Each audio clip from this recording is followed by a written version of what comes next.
আমাদের পবিত্র কোরআন মাজিদে আল্লাহ তাআলা স্পষ্টই বলে দিয়েছেন যে মুমিনদের পরিচয়, যাতে আমরা যে মুমিন নারী, এটার বোঝার উপায় হচ্ছে আমরা হিজাবটা ক্যারি করছি কিনা।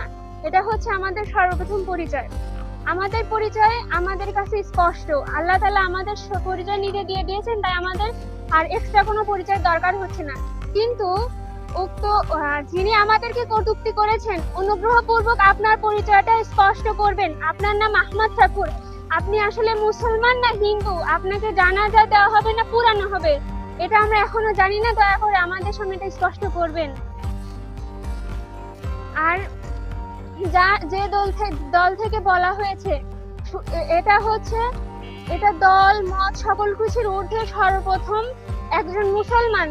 সে যদি মুসলমান হতো, অবশ্যই সে কখনোই আল্লাহ তাআলার বিধানের বিরুদ্ধে এভাবে বলতে পারতো না।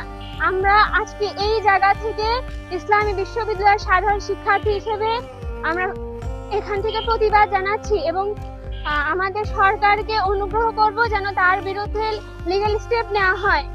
আর একটা কথা, আপনারা আপনাদের কাঙ্ক্ষিত স্থানে পৌঁছানোর পূর্বেই যেটা শুরু করেছেন, আপনারা কখনোই মনে করবেন না যে আপনারা আপনাদের এই মতবাদের উপর ইস্তেকামাত থেকে সেই জায়গায় পৌঁছাতে পারবেন এবং সেই জায়গায় পৌঁছালে যে আপনারা যে পূর্ববর্তী ফ্যাসিস্টের মতন পরিস্থিতির সম্মুখীন হবেন না বা তাদের যে খারাপ কোনো পরিস্থিতির সম্মুখীন হবেন না, এই বিষয়ে আপনারা নিশ্চিত নন। কিন্তু আমরা নিশ্চিত, কারণ আমরা জানি বারবারই ফেরাউনের পরিণতি ধ্বংসই হয়।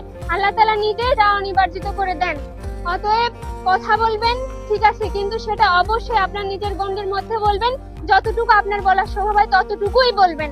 না হলে অবশ্যই আপনার জন্য যদি ইহকালে কোনোভাবে আপনি মুক্তি পেয়েও যান, অবশ্যই আপনি আল্লাহ তাআলার কাছে পাকড়াও হবেন ইনশাআল্লাহ।